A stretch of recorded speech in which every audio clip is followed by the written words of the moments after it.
So hello student, जैसा मैंने आपको कहा था कि आप सबका स्टूडेंट्स का डिमांड भी था कि सर आप 5 मार्क्स वाले इंपॉर्टेंट क्वेश्चन क्लास 12 फिजिक्स का झारखंड बोर्ड के लिए आप स्पेशली बता दो। तो मैं बता दूंगा कि आज मैं आपको बताना वो कौन से इंपॉर्टेंट क्वेश्चन है 5 मार्क्स वाले जो आपको करके जाने हैं, है ना। इसमें से आपको 5 में से 3 से 4 क्वेश्चन आपको एग्जाम में देखने को मिल जाएंगे, इससे बाहर नहीं आएगा, है ना। क्योंकि यही वो क्वेश्चन इंपॉर्टेंट है जो झारखंड बोर्ड बार बार पूछता आया है और हर बार पूछता आया है, ठीक है।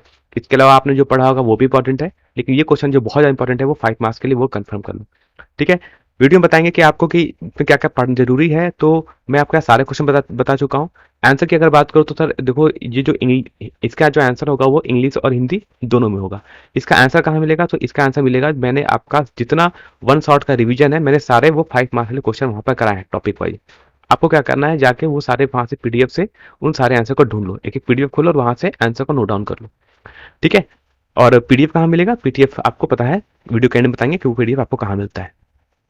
तो बात करते हैं, सबसे पहले बात करते हैं कि चैप्टर 1 से हम जब बात करेंगे तो इसमें क्या क्या पढ़ना है आपको। तो एक पढ़ लेना आप, electric field eight axial point of electric dipole, है ना। यानी विद्युत ध्रुव के अक्षीय बिंदु पर विद्युत क्षेत्र, यानी एक्सियल पॉइंट पर आप एक पढ़ लोगे ना। ये क्वेश्चन विभाग का इंपॉर्टेंट है। ऐसे आप एक और क्या पढ़ लोगे, एक पढ़ लेना आप इक्वेटोरियल पॉइंट पर, ठीक है। दो क्वेश्चन यहाँ से, ये सारे 5 मार्क्स का क्वेश्चन। तो पहला क्वेश्चन हो गया, ये हो गया आपका सेकंड क्वेश्चन इंपॉर्टेंट टॉपिक हो गया, ठीक है। फर्स्ट और सेकंड बात कर लिया। बात करते हैं, आप एक पढ़ लेना गॉस थ्योरम का स्टेटमेंट पढ़ लेना, यानी इसका कथन क्या है, इसका थ्योरम क्या है, इसका आप स्टेटमेंट पढ़ लेना अच्छे तरीके से। अब स्टेटमेंट तो नहीं आएगा अकेला क्वेश्चन, ठीक है। तो स्टेटमेंट और इसका जो फॉर्मूला था वो पढ़ लेना, ठीक है। क्या था फॉर्मूला किसका? गॉस थ्योरम का। उसके बाद क्या करना है आपको, इसका पढ़ने के बाद इसमें से कोई एक प्रूफ आ सकता है ना। क्या कर सकता है इसमें आपका एक प्रूफ आ सकता है। अब प्रूफ क्या आएगा ये बता देता हूँ इसमें। प्रूफ देखो आने का चांसेस क्या क्या है इसमें। प्रूफ आने का चांस होता है, या तो आपसे पूछा जाए electric field due to infinite sheet, या तो ये आ सकता है, या तो सकता है कि electric field due to infinitely charged thin spherical shell पूछा जा सकता है, नहीं तो electric field of a infinitely long straight charged wire, है ना। इन तीन के चल के पूछा सकता है, कोई एक भी आएगा, है ना। उसमें से भी जो बहुत ज्यादा इंपॉर्टेंट अब तक आया हुआ है, ये आपका इस बार इंपॉर्टेंट बहुत ज्यादा है, ठीक है। ये आने का चांसेस रहता है। आपका जो इन्फिनाइट सीट के चार्ज के चलते जो चार्ज है, ये आपके मॉडल सेट में लिखा हुआ था, है ना। मॉडल सेट जो इस बार आया है झारखंड बोर्ड का 2023, उसमें ये क्वेश्चन दिया हुआ है। तो ये कुछ इंपॉर्टेंट है जो मैंने बता दिया कि यहाँ से इतने अपडेशन पढ़ लोगे, आपका एक क्वेश्चन यहाँ से कंफर्म रहेगा, एक क्वेश्चन आपको यहाँ से देखने को मिल जाएगा, ठीक है। इस बार के अगर आप देखोगे तो झारखंड बोर्ड का जो एग्जाम होने वाला है उसमें फिजिक्स के एग्जाम में, ठीक है। तो मैंने बता दिया कि क्या क्या इंपॉर्टेंट है। तो ये तीन चीज आप जाकर सबको पढ़ के चले जाओगे, ठीक है। आते हैं अगले टॉपिक की बात करते हैं। तो जैसा कि अगर झारखंड बोर्ड का मॉडल पेपर देखोगे तो उसके अकॉर्डिंग, तो आपके अकॉर्डिंग उसमें चैप्टर नंबर 2 से 5 मार्क्स का क्वेश्चन नहीं आना है, उसमें से 3 मार्क्स का क्वेश्चन आएगा। अब 3 मार्क्स भी आ सकता है, मूड होगा तो उनका 5 मार्क्स भी आ सकता है। तो उसमें क्या पूछ सकते हैं, तो उसमें एक आप पढ़ लेना कि electric field at any general point due to a dipole, है ना। डाइपोल के चलते किसी भी पॉइंट पर, है ना, कि इलेक्ट्रिक पोटेंशियल कितना है, विद्युत विभव का मान कितना होता है, ये पढ़ना है एट एनी जनरल पॉइंट पे, है ना। इसका पढ़ लेना। ये क्वेश्चन आपको हो सकता है 5 मार्क्स नहीं तो 3 मार्क्स में ये आएगा, ठीक।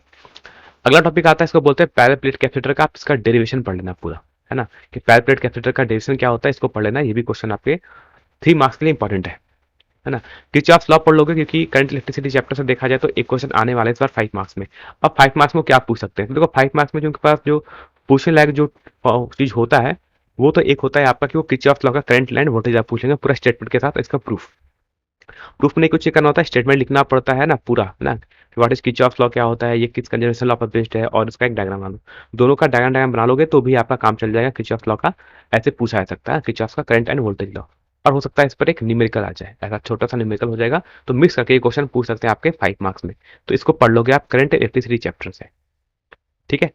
फिर आता है आपका वेस्टर्न ब्रिज, इसको भी पढ़ लेना है। इसका डायग्राम बनाकर इसका प्रूफ अगर चांसेस नहीं है, अब तक कभी नहीं आया है, तो इसका सिर्फ आप एक बार डायग्राम वगैरह देख लेना और इसका कंडीशन क्या होती है वो पढ़ लेना। सबसे ज्यादा इसमें मोस्ट इंपॉर्टेंट कौन है, सबसे ज्यादा मोस्ट इंपॉर्टेंट है, वेरी वेरी इंपॉर्टेंट इस बार का रहेगा आपका पोटेंशियोमीटर। अब पोटेंशियोमीटर में आप क्या पढ़ोगे ये बता देता हूँ। देखो पोटेंशियोमीटर में जो कंपेरिजन ऑफ ईएमएफ है, ये झारखंड बोर्ड ने अपने मॉडल सेट पे देख रखा है ना। Comparison of EMF of two cell, ठीक। इंपॉर्टेंट क्या रहेगा वो मैंने आपको पहले बताया था, मैंने बहुत पहले भी कहा था कि इस बार का सबसे ज्यादा इंपॉर्टेंट रहेगा कि internal resistance of a cell कैसे फाइंड आउट करते हैं, इसका प्रूफ पढ़ लेना। ये आ सकता है आपका पोटेंशियोमीटर से, ठीक। अब पोटेंशियोमीटर में क्या पूछा जाएगा वो भी ध्यान रखना। पहले पूछा जाएगा व्हाट इज पोटेंशियोमीटर, इसका प्रिंसिपल क्या है ना, यानी इसका सिद्धांत क्या है। और उसके बाद आप पर एक डेरिवेशन आ सकता है। तो इन दोनों में से कोई एक डेरिवेशन रहेगा। मेरे अकॉर्डिंग जो सबसे ज़्यादा इंपॉर्टेंट रहेगा वो आपका इंटरनल रेजिस्टेंस ऑफ सेल होना चाहिए, क्योंकि कंपेरिजन ऑफ ईएमएस वो आपके मॉडल सेट में दिया हुआ है। अगर उनको मॉडल सेट से पूछना होगा तो कंपेरिजन ऑफ ईएमएस भी पूछ लेंगे, लेकिन उनको अगर उनको कुछ चेंज करना होगा तो वो उसका जो सेकंड केस जो हम पढ़ते हैं इंटरनल रेजिस्टेंस ऑफ सेल, ये पढ़ लोगे। ठीक है, तो ये इस बार के लिए आपका बहुत ज़्यादा इंपॉर्टेंट रहेगा, आंतरिक प्रतिरोधों की तुलना, शेयर के आंतरिक प्रतिरोध को कैलकुलेट करना ना, ये आपका इस बार रहेगा इंपॉर्टेंट, इसको लिखना वेरी वेरी इंपॉर्टेंट। ठीक है, बाकी मैंने बता दिया सब कुछ। आप देख लेना विष्णु ब्रिज का आपको क्या करना है, डायग्राम देख लेना है अच्छे तरीके से। बात समझिएगा, ये कुछ है जो सारे बहुत ज्यादा इंपॉर्टेंट है इस बार आपके लिए। तो ये सब छोटी छोटी चीज है, आप पढ़ लोगे है ना, इतना पढ़ोगे तो आप एग्जाम में कुछ भी आएगा तो आप उसको अपने मन से कुछ बना के लिख सकते हो, है ना। डरने की बात कुछ नहीं है, 1.5 घंटे में पेपर आराम से हो जाएगा, क्योंकि पेपर में आपको बहुत सारे चॉइसेस मिलने वाले हैं। हाँ, लेकिन वही मैं एक ही बात कहता हूँ, रिटन प्रैक्टिस करो। मैंने पहले बताया कि रिटन प्रैक्टिस करोगे तभी आप एग्जाम में कर पाओगे। आते अगला इंपॉर्टेंट टॉपिक क्या रहेगा, तो इसमें पॉइंट टॉपिक रहेगा। अब जैसे देखो कि आपका मैग्नेटिक इफेक्ट ऑफ करंट से एक क्वेश्चन आने वाला है 5 मार्क्स का।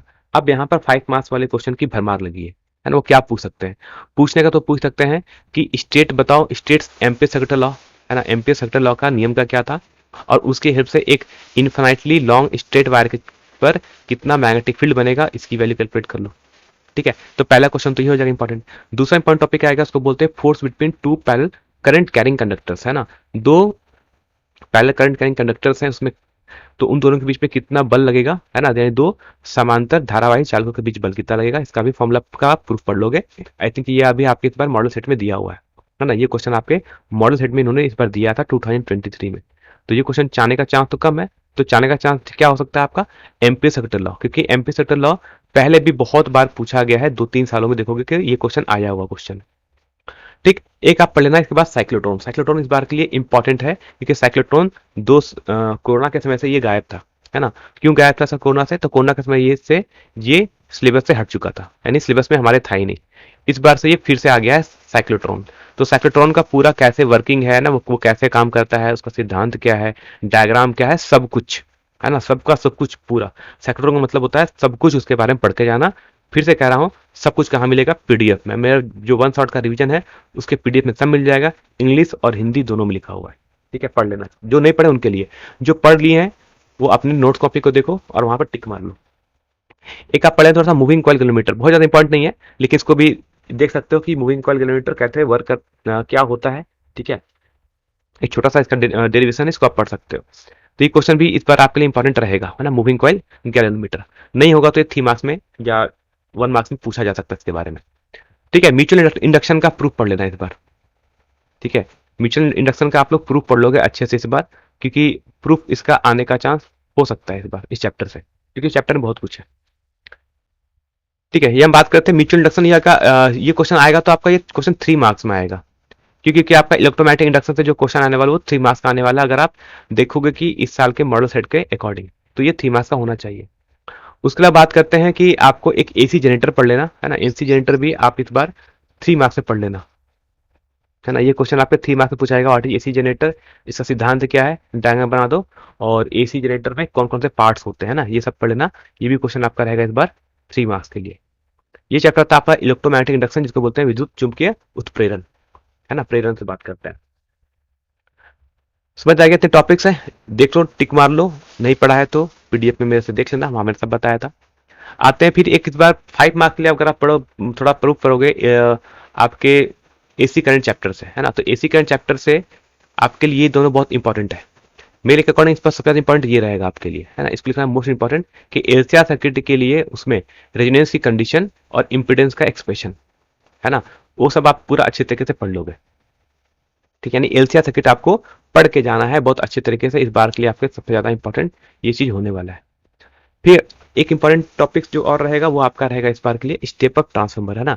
तो ये भी बहुत ज्यादा इंपॉर्टेंट है, इसलिए ना वेरी वेरी इंपॉर्टेंट आपसे, ट्रांसफार्मर क्या होता है, किस प्रिंसिपल पर ये वर्क करता है ना। ये सब सारी चीज पढ़ लेना। स्टेप अप क्या होता है, स्टेप डाउन क्या होता है, एक ट्रांसफार्मर में क्या क्या लॉसेस होती है ना, लॉस क्या क्या होती है ये भी पढ़ लेना, किसमें क्या क्षय होता है कितने टाइप से।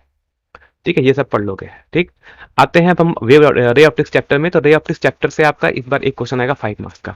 5 क्वेश्चन में, इन क्वेश्चन में 3 इंपॉर्टेंट है ना, कि refraction at concave convex spherical surface चलते रिफ्रैक्शन, यानी पुनरावर्तक आर्थिक परावर्तन नहीं बोलते, इसको गलत लिख दिया है ना।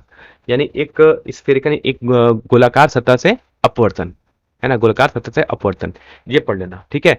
एक आप पढ़ लोगे इसकी जगह लेंस मेकर फॉर्मूला, दूसरा इंपॉर्टेंट आता है आपका लेंस मेकर फॉर्मूला, जो कि इस बार का वेरी वेरी इंपॉर्टेंट टॉपिक है ना। इस बार आने का चांस, मैंने कहा था पहले कि लेंस साहब इस बार आ सकते हैं, बहुत ज्यादा चांस है कि लेंस मेकर फॉर्मूला पूछा जाएगा, इसको पढ़ के चले जाना अच्छे से, ठीक है। देखो मैंने कहा कि इसमें माइक्रोस्कोप, मैंने क्यों नहीं कहा है कि वो कंपाउंड माइक्रोस्कोप, मैंने इसलिए नहीं कहा है क्योंकि कंपाउंड माइक्रोस्कोप लास्ट ईयर आ चुका है ना। तो इस साल 22 में आ चुका, तो 23 में आने का चांसेस कम है।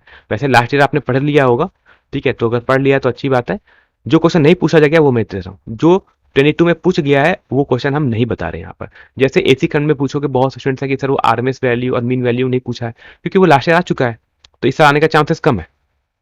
वैसे ही हम बात करते हैं कि कंपाउंड माइक्रोस्कोप, यानी जो संयुक्त सूक्ष्मदर्शी होता है, वो लास्ट पिछले साल आ चुका था, तो इस साल आने का चांस कम है। तो क्या बच गया, इस साल लेंस मेकर फॉर्मूला आने का चांस ज्यादा है, नहीं पूछा गया था। इसी तरह एस्ट्रोनॉमिकल टेलीस्कोप का आप क्या पढ़ लोगे, इसका आप पढ़ लेना सिर्फ नॉर्मल केस पढ़ लेना, है ना, मोर इंपॉर्टेंट रहेगा इसमें, ठीक है। इसमें क्या पढ़ लोगे, इसमें आप इसका डायग्राम पढ़ लेना, थोड़ा सा इसके बारे में लिख देना, और उसका जो मैग्निफिकेशन का सिर्फ फॉर्मूला लिख लेना, ठीक है। बाकी बात कुछ ज्यादा से नहीं पूछा जाएगा। तो आप एस्ट्रोनॉमिकल टेलीस्कोप के बारे में इस तरीके से लिख सकते हैं। ये भी क्वेश्चन आपके 5 मार्क्स वाले क्वेश्चन है।